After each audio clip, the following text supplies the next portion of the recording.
Imagine waking up one morning to find out that the U.S. is no longer the world's richest nation, that the American dream, once the envy of the world, is slipping away, and the new economic powerhouse? China. This isn't science fiction. It's happening right now. China has overtaken the U.S. in total wealth, and the numbers?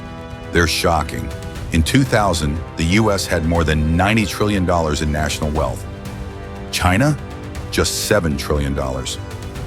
Fast forward to today, and China has skyrocketed past $120 trillion, while the U.S. is at $90 trillion.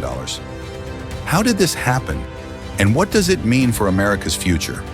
Stay with me, because the answer will shake you to the core. For most of modern history, the U.S. was the undisputed economic leader, the land of opportunity, the home of innovation, industry, and economic dominance. But something changed. It didn't happen overnight. It didn't happen by accident. China played the long game, and in just a few decades, the world's most populous nation went from a struggling economy to a superpower in wealth creation. At first, China was just the factory of the world. Cheap labor, mass production, an endless supply of workers. But that's only part of the story. The real secret to China's wealth boom? Real estate. China's real estate market didn't just grow, it exploded. Over 60% of China's total wealth is tied up in property. That's more than double the percentage in the U.S. entire villages transformed into towering megacities. Between 2000 and 2020, China's construction industry consumed more cement than the U.S. did in the entire 20th century. The government? They fueled the boom. Cheap credit, aggressive urbanization policies, and a population eager to invest in property created a real estate gold rush. But here's the catch. China's real estate isn't just an investment, it's a belief system. In China, home ownership isn't just about financial security, it's about status. It's about marriage prospects. It's about survival in a country with a weak social safety net. And so, millions poured their life savings into property, driving prices to insane levels. Meanwhile, in America, we hit a wall. The U.S. once had the most powerful manufacturing sector on the planet. Detroit was the heart of the auto industry, Pittsburgh the steel capital, Silicon Valley the tech revolution. But then, manufacturing jobs disappeared. Industries moved overseas. American factories shut down while China built brand new industrial cities from scratch. And here's the thing. This shift wasn't accidental. It was strategic. China didn't just want to be the factory of the world. It wanted to dominate the future. Technology, artificial intelligence, green energy, industries that would define the next century. And while China invested aggressively, the U.S. was stuck in political gridlock, debating policies while China was executing a master plan. Think back to 2008, the housing crisis. The moment the American economy cracked, millions lost their homes. The financial system collapsed. And ever since then, the U.S. has struggled to rebuild its economic momentum. Wages have barely grown.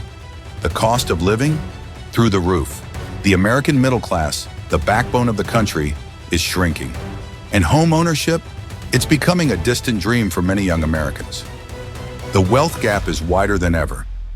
In the 1950s, a single income could support a family. Today, two incomes barely cover rent. Meanwhile, China kept building. While the U.S. bailed out banks, China was bailing out its industries. While American workers struggled with gig jobs and stagnant wages, China was investing in the future. AI, semiconductors, electric vehicles. But here's the terrifying part.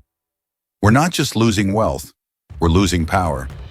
A shrinking middle class means weaker consumer spending. Weaker spending means slower growth. Slower growth? Less global influence.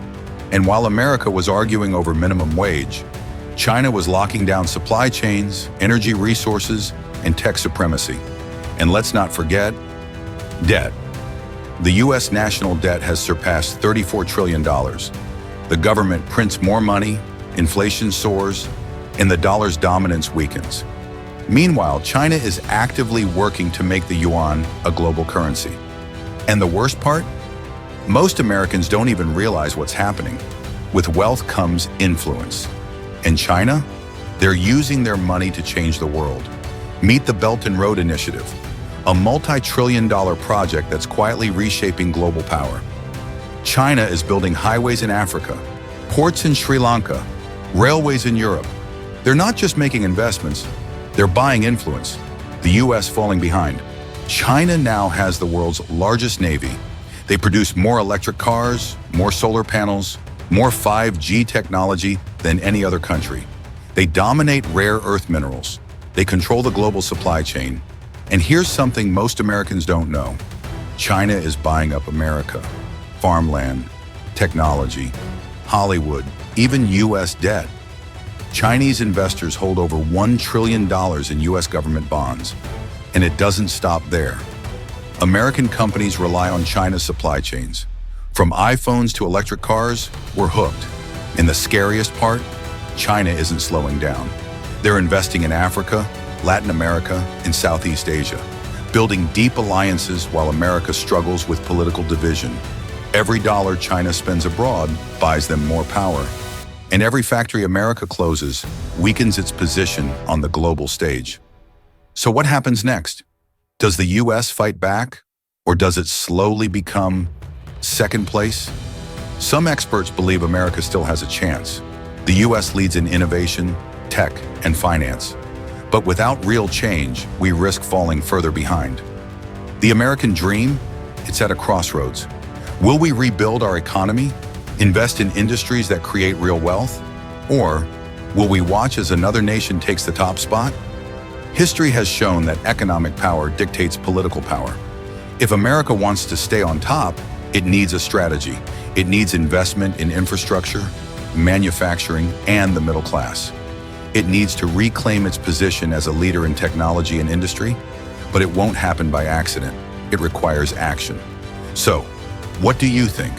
Is America still number one, or is China taking over for good? Drop your thoughts in the comments.